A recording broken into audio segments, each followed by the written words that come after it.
बण जंगल घेरा पहाड़ तले बसवास करुछन्ति 35 परिवार।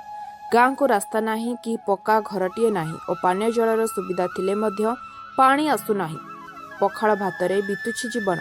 राशन चाउल मुठिक जीवन बंचाइबार साजिछि माध्यम। सबु मौलिक सुविधारू वंचित ग्रामवासी आसन्तु देखिबा ग्राउंड जीरो आम प्रतिनिधि कैलाश चंद्र नायकଙ୍କ पाखरु। स्वतंत्र ओडिशा लाइव को आपन को स्वागतम। मु कैलाश। आज आम आसी पहुँचीछु कंधमाल जिला कटगड़ ब्लॉक दुर्गापंगा पंचायत बालीपटा ग्राम रे। एठारे सरकार चेंज पर चेंज हो सारा पर स्वाधीनतार 75 वर्ष पूर्ति होते मध्य एठारे समस्या घेरे अछंती ग्रामवासी।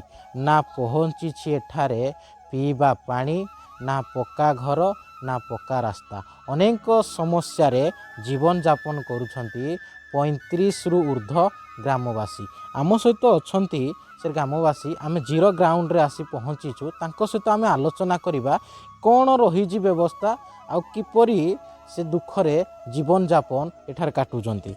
मौसा आपण नांडी कौन आपणकर?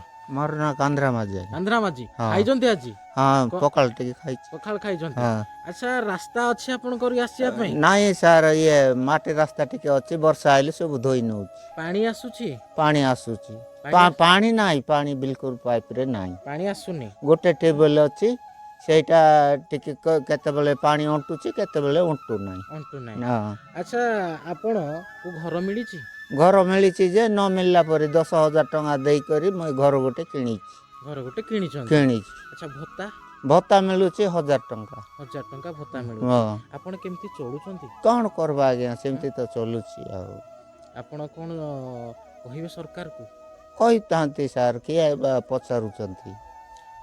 देखिले तो आपण घरटीए तांकु पाइबाकू हेले 10,000 टंका लांच देवाकू पड़ुची।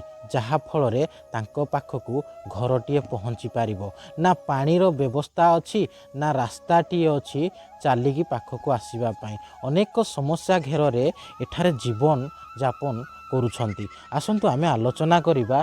अच्छा मौसा कौन ना आपणकर? बापे माझी। भलो अछंती? हाँ भल अच्छे। कौन खाइजंती आजी? हाँ पकाल टे खाई पखाल खाइजंती। हाँ। अच्छा कौन आपण इनकम करूछंती चलुछंती केमिति? काम गले इनकम करे मिल खाऊ चुनल तो नहीं। नहले नहीं उपास रहू चाहिए।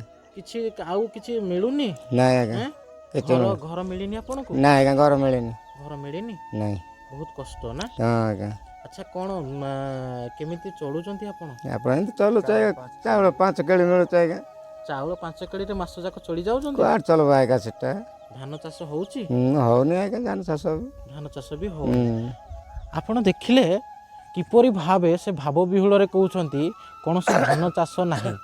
कोनोसी 5 किलो जहा चाउल आसुची से 5 किलो चाउल रे तांको परिवार चलुची। ताहा भी मासे चली होउनी। चलिबाटा भारी कष्ट। अनेक समस्या रे अछंती एठारू 35 घर। किंतु कोनोसी सरकार किंबा एठारे अल्प दूर रे एइटी होउची गोटे पंचायत। किंतु पंचायत रे सरपंच थाई मध्य काहींकी नजरहीन करिसंती एवं काहींकी लोकंक पाखरे घरटीए एवं पानी पहुँची पारुनी ताहा तो सरकार कहि परिबे। एवं आमे माउसी जणे अछंती कथा हबा। माउसी नमस्कार। नमस्कार। भलो अछंती? बोलती गुड़ भांगी चीता मुई। गुड़ भांगी जाईची? भांगी अच्छा आज कोन खाइजंती? पकाल खाइबा आज्ञा। पखाल? हाँ। पखाल संगे आउ कोन खाइजंती? ए दमटी मुंडा रांतिलो आज्ञा से साका कर। जानितिलो? हाँ। अच्छा केते बयस हेलानी आपनको? 80 वर्ष हेती मुई। 100 वर्ष हे गलानी? 80 वर्ष हेती। 80 वर्ष हे होय। गलानी? भत्ता पाउजंती? पाउते 1000 टका मिलुत। 1000 टंका? हाँ। अच्छा तो सरकार तरफरु माउसी 3000 टंका मिलिबा कथा? ना देलाटा किस कर मुई माके राम देबी आज्ञा। मे दउ नाहंती? ना 1000 टका का देव चाहिए। सरपंच को कहिलेनी? सरपंच कोइलु मेंबर को कोइलु सब कोइलु। कहिला पर भी दउ नाहंती? दो नाही। 80 वर्ष हो गलानी जोठी 3000 टंका भत्ता पाइबा कथा सेठी 1000 टंका से पाउछंती भत्ता। किपरि भाबरे से जीवन बितुछंती ये केबे सरकार को नजर को आसीबो एवं केबे ओ व्यवस्था को व्यवस्था रे परिपूर्ण हबो